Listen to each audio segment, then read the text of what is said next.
baada ya mbunge wa Arusha mjini Mrisho Gambo kujibiwa na naibu waziri wa TAMISEMI Dr. Festo Dugange kuwa ujenzi wa stendi mpya katika eneo la Bondeni City utaanza mwezi Mei mwaka huu, na Gambo kudai kumekuwa na majibu yasiyokuwa na utekelezaji zaidi ya mara 4 na kuuliza swali kama kiongozi huyo atakuwa tayari kujiuzulu endapo ahadi hiyo haitatimia. Naibu waziri huyo amesisitiza majibu yake ya awali, huku swala la kujiuzulu akiacha kulizungumzia. Majibu ya ujenzi huo yametolewa mbele ya Bunge la Jamhuri ya Muungano wa Tanzania Aprili 15 mwaka 2025, na naibu waziri Dugange akidai kuwa ujenzi wa stendi hiyo unatarajiwa kukamilika mwezi Mei mwaka 2026. Tumekuwa tukipata majibu ya serikali ndani ya bunge hili ambayo hayatekelezeki zaidi ya mara 4. Je, Mheshimiwa naibu waziri yuko tayari kujiuzulu endapo ikifika Mei mwaka huu mkandarasi haja kwenda site kule Bondeni City kwa ajili ya kuanza ujenzi wa stendi ya kisasa? Lakini la pili, kumekuwa na baadhi ya viongozi wamekuwa wanatoa kauli za kwamba mchakato wa ujenzi wa stendi umekwama kwa sababu ya mbunge. Je, serikali iko tayari kutoa majibu kwa wananchi wa jimbo la Arusha mjini? Ni nini hasa kinakwamisha kuanza kwa ujenzi wa stendi? Mheshimiwa naibu waziri, majibu ya serikali. Asante sana Mheshimiwa Mwenyekiti. Kwanza nianze kwa kumhakikishia Mheshimiwa Mrisho Mashaka Gambo, mbunge wa Arusha mjini, kwamba tunafahamu ni kweli serikali imekuwa na dhamira ya dhati kama ilivyo dhamira Mheshimiwa Rais wetu Dr. Samia Suluhu Hassan kwa kutenga mabilioni ya fedha kwa ajili ya ujenzi wa stendi na miundombinu mbalimbali katika jiji la Arusha. Na ni kweli kwamba baadhi ya miundombinu kazi imeanza, lakini tunafahamu sana umuhimu wa stendi ya pale Bondeni City katika jiji la Arusha, lakini lazima taratibu za manunuzi zifuatwe. Serikali ilitangaza zabuni, wazabuni walipatikana, lakini hawakukidhi vigezo kwa mujibu wa sheria na taratibu za manunuzi. Na serikali singeweza kuendelea kumpa mkandarasi ambaye hajakidhi vigezo, ingekuwa ni ukiukaji wa sheria. Kwa hiyo nimhakikishie tu Mheshimiwa mbunge kwamba dhamira ya serikali ni thabiti, iko pale pale, na sasa tuko hatua za mwisho za kumpata mkandarasi, na tunaamini ifikapo Mei mwaka huu ujenzi utaanza na utakamilika ndani ya wakati ifikapo Mei mwaka ujao 2026. Lakini pili, Mheshimiwa Mwenyekiti, si kweli kwamba Mheshimiwa mbunge wa Arusha mjini ndiye anayekwamisha ujenzi wa stendi ya Bondeni City. Si kweli, kwa sababu taratibu za manunuzi zimekuwa zikiendelea na kumekuwa na mapungufu kwa makandarasi waliopatikana, na serikali imeendelea kuhakikisha kwamba inafanya re-advertisement ili mkandarasi sahihi kwa mujibu wa sheria apatikane. Kwa naomba niwahakikishie wananchi wa jiji la Arusha kwamba Mheshimiwa mbunge wa jimbo hilo amekuwa akifuatilia mara kwa mara, na serikali hii sikivu ya awamu ya 6 itahakikisha inatekeleza mradi huo kwa wakati. Ikumbukwe mchakato wa upatikanaji wa stendi mpya katika jiji la Arusha ulianza mwaka 2011 kwenda mwaka 2012 kwa mujibu wa taarifa iliyotolewa Novemba 27 mwaka 2019 na aliyekuwa mkuu wa mkoa huo ambaye kwa sasa ni mbunge katika eneo hilo.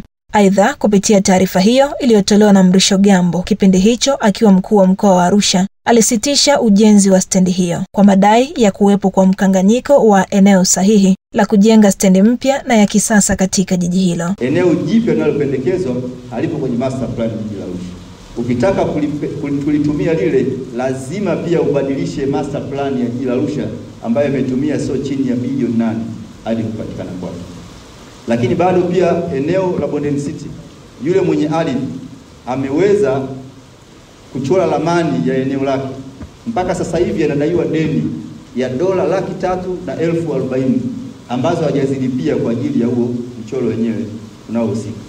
Na vile vile ile eneo kwenye ramani yake hakuna eneo kwa ajili ya stendi. Kwa hiyo ili uweze kupata stendi lazima pia ubadilishe na hilo eneo ili uweze kuaccommodate stendi kwenye eneo hilo pamoja na maeneo mengine. Kwa hiyo ndani nitoe maelezo hayo, lakini kwa ujumla wake position sasa hivi ya ujenzi wa stendi ya mkoa, ujenzi wa stendi umesimamishwa mpaka masuala yote ya msingi ambayo yanaleta sintofahamu yatakapofanywa kazi na mpaka pale ambapo serikali itakapotoa maelekezo mengine.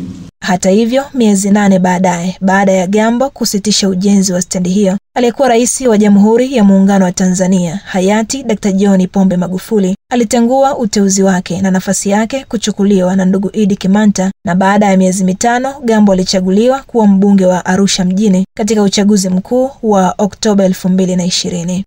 Mimi Mrisho Mashaka Gambo nathibitisha kwamba nitakuwa mwaminifu kwa Jamhuri ya Muungano wa Tanzania na kuitumikia kwa moyo wangu wote, na kwamba nitaihifadhi, nitailinda na kuitetea Katiba ya Jamhuri ya Muungano wa Tanzania kwa mujibu wa sheria iliyowekwa. Mwenyezi Mungu nisaidie. Michakato inaendelea kukamilishwa, stendi itajengwa na eneo lenyewe ni Bondeni City na hakuna mgogoro wowote na hati ipo. Au ambao wanataka kuleta ajenda na maneno ya kwamba kuna mgogoro, wanataka tu kuchepusha ajenda ya msingi ya wizi na kutaka kututoa kwenye reli. Nataka tuwaambie sisi tuko imara na hatubahatishi. Tumejenga zile hoja tukiwa tuna uhakika na tukiwa tuna ushahidi. Kwa hiyo ajenda ya wizi itashughulikiwa kama ajenda ya wizi na ajenda ya maendeleo itabaki kama ajenda ya maendeleo. Ukisikia kuna mtu yoyote ametumwa na baadhi ya viongozi kwa ajili ya kuwachanganya wananchi ili waamini kwamba eneo la Bondeni City lina mgogoro, huyo mtu ni muongo na aliyemtuma pia ni muongo, kwa sababu tunamfahamu. Kadhalika, kufuatia uteuzi wa Idi Kimanta uliofanyika Juni 19 mwaka 2020, kiongozi huyo alifika katika eneo la Bondeni City na kudai ameagizwa na Rais Magufuli aje kusimamia ujenzi wa stendi hiyo. Pamoja na maelekezo mengi aliyotupatia Mheshimiwa Rais, moja ni kwamba nendeni Arusha mkasimamie ujenzi wa stendi mpya. Kama mnavyoelewa, kulikuwa kuna kusuasua wapi patajengwa stendi, ikachukua muda mrefu, lakini kwa mapenzi makubwa rais wetu kipenzi Dr. John Pombe Magufuli akasema stendi ikajengwe Bondeni City.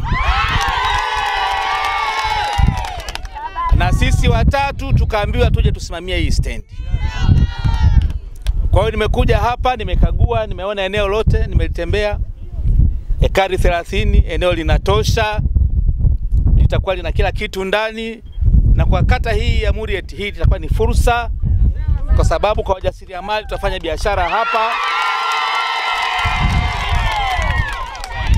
Kwa hiyo pamoja na kwamba ni stendi, kwa sisi wananchi wa hasa wa Murieti, hii ni fursa ya kujijenga kiuchumi.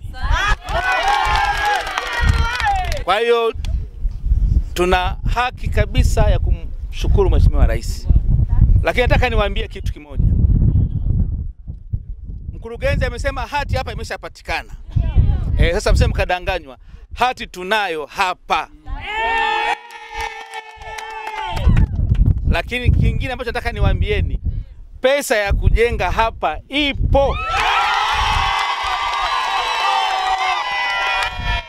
Mheshimiwa Rais ameshaitoa. Msije mkaambia kwamba hela hakuna, hela ipo. Na ndio maana mnaona sasa hivi hapa greda hili lipo, linafanya kazi ya kusafisha hapa. Baada ya hapa, wakati linasafisha hapa, michoro inaandaliwa na wataalamu wetu. Baada ya hapo kazi itaanza. Licha ya Kimanta kudai kuwa ameagizwa kusimamia ujenzi huo, miezi 11 baadaye alikabidhi kiti cha ukuu wa mkoa huo kwa John Mongella, huku ujenzi wa stendi hiyo ukiwa haujaanza rasmi. Pia mnamo Machi 31 mwaka 2024, Mongella alikabidhi kiti cha ukuu wa mkoa huo kwa ndugu Paul Christine Makonda, akiwa ametimiza muda wa miaka 3 na miezi 2, ikiwa bado ujenzi wa stendi hiyo haujaanza. Baada ya vuta ni kuvute juu ya ujenzi wa stendi hiyo, mnamo Machi 29 mwaka 2025, mkuu wa mkoa wa sasa wa Arusha ndugu Paul Christine Makonda, akiwa ametimiza mwaka mmoja kasoro siku 2 katika nafasi hiyo, aliwaeleza wananchi mkoani humo kuwa ujenzi wa stendi hiyo utaanza hivi karibuni na yupo tayari kula sahani moja na mtu yeyote atakayejifanya anaingilia mchakato huo, kwa kuwa tayari Rais Dr. Samia Suluhu Hassan ameshakabidhi nyenzo zote kwa ajili ya ujenzi huo. Hata kilo kiuliza wanavutana, mara eneo hili liko ndio lijengwe stendi, sasa eneo hili halifai. Ni mara 10 nikawa mkuu wa mkoa wa siku hiyo, lakini kuna alama nimeiweka. Tunataka stendi jengwe. Ukikaa na mtu aliyebeba kunguni, hata kwenye kiti hautakaa, kwa sababu wanaponyanyuka kujikunguta kunguni watoke, na wewe inabidi ukimbie. Ole wenu nisikie kuna mtu anaenda kuingilia mchakato wa mkandarasi wa kujenga stendi. Ole wenu nisikie kuna mtu ameingilia mchakato wa mkandarasi wa kujenga garden katika mto Semi. Huyo atakayeingilia nitakula naye sahani moja. Tunataka viongozi wanaotafuta majibu ya changamoto za watu wao. Daktari Samia ameshatupa nyenzo zote. Hatupaswi kuwa miongoni mwa kugombana, kulumbana. Tunataka maendeleo. Wana Arusha wanachotaka ni maendeleo. Nimekaa juzi na rasi Dodoma na watendaji wote wa jiji. Nikabaini kumbe tena pale jiji wana milioni 500 zishawahi kutolewa na Daktari Samia tangu 2021. Alafu ziko kwenye akaunti tu.